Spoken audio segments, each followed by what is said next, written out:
Hey everybody, it's me, Angel Benton, and it is time for another edition of Angel Sudsy Recap, where we delve into the world of daytime television and do a few reality shows on the side. And right now, I'm doing Days of Our Lives. Now, technically, I was supposed to do Days of Our Lives last night, but I didn't get home because, as you can see, I'm in Glendale. And see this backdrop behind me? This is actually my headboard covered with the comforter because it's too hot to wear the comforter now. So now I put it on my headboard, and now I look amazing, right? Right? So that's my new look for here in Glendale.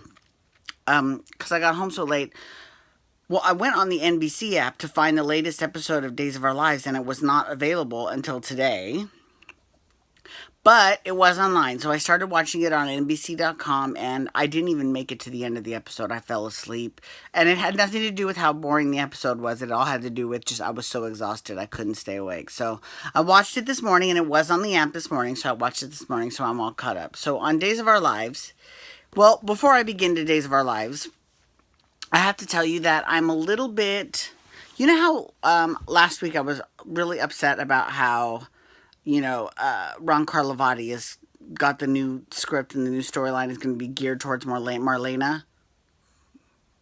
But there's a good and a bad. So that's the bad side. But the good side is that Eileen Davidson is coming back to the show. You know I love me some Eileen. I love me some Eileen as Ashley Abbott on Young and the Restless.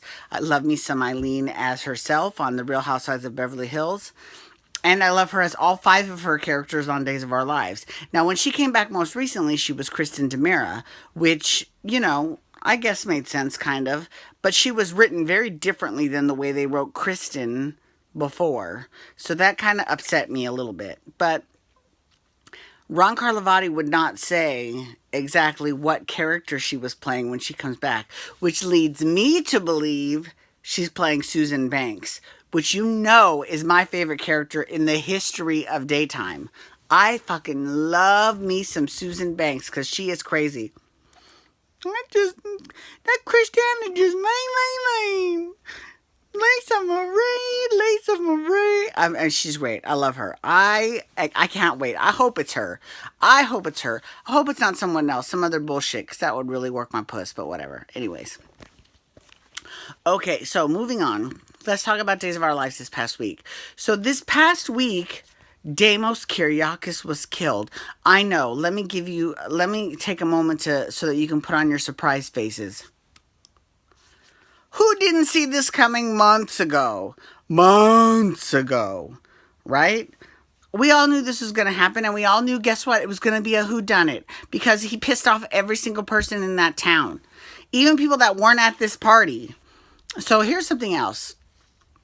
So basically what had happened was, at the Martin house, which was just recently bequeathed to Eli,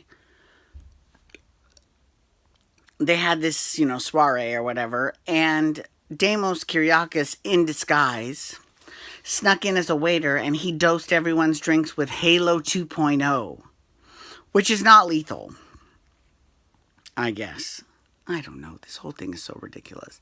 But okay, whatever. So he drugged everyone, right? Then everyone all starts acting weird and loopy and funny, right? And then they all pass out. And after they passed out, a bunch of people saw that Deimos was there and that his jig was up. But then right after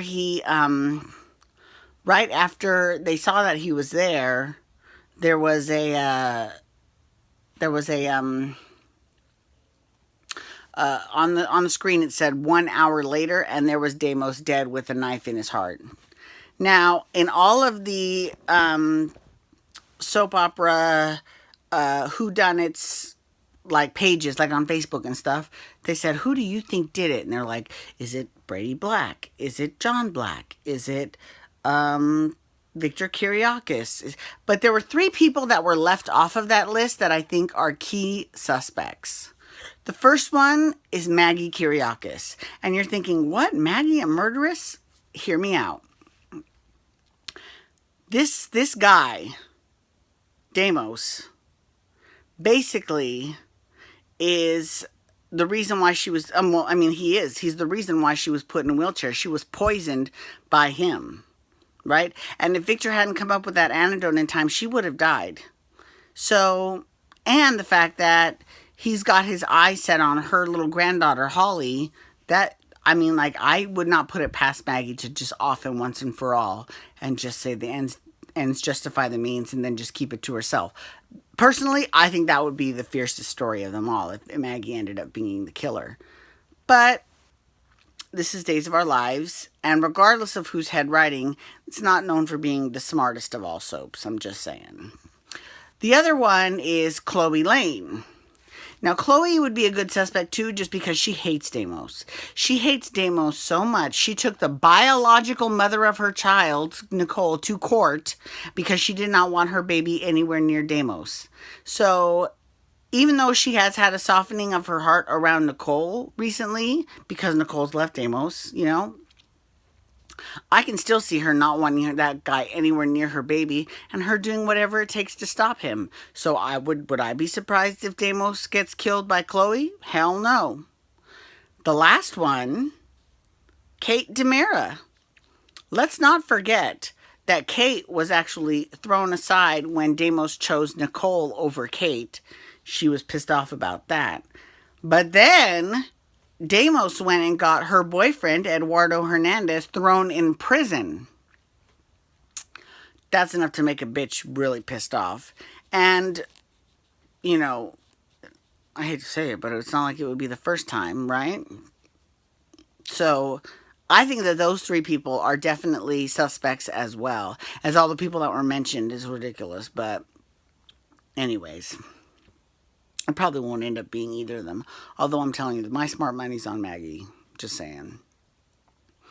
In terms of Tripp, so Tripp has kind of got he has a plan for how he's going to take down Kayla. And he's going to do it by saying that she is overprescribing her patients medication and that's what's killing them. He already falsified one record of some old guy that just died. And he falsified Hope's record because basically Hope, when she had the halo overdose, she had a strange reaction to it and she was all convulsing and, so they took her into the hospital and she's fine now, but they had her on a very mild sedative and he took the decimal point out. So she was on 2.5 milligrams, so he made it 25 milligrams. But here's my thing about that. What the fuck kind of hospital just lets people fuck with people's records? And there's no cameras anywhere? I mean, really? How difficult is it to get a goddamn security camera trained on the nurse's station so you can see when someone's fucking with someone's records? I mean, that's another reason why I would never go to any of these soap towns. Port Charles, Salem, Genoa City, because you can tell by the paternity results for all of their fucking paternity tests that they're all messed with. Who the fuck wants to go anywhere where their medical care is that shitty? I'm sorry. Like, you're going to pay for a whole new wing of the medical building, but you're not going to have a camera over the nurse's station? Really? Really?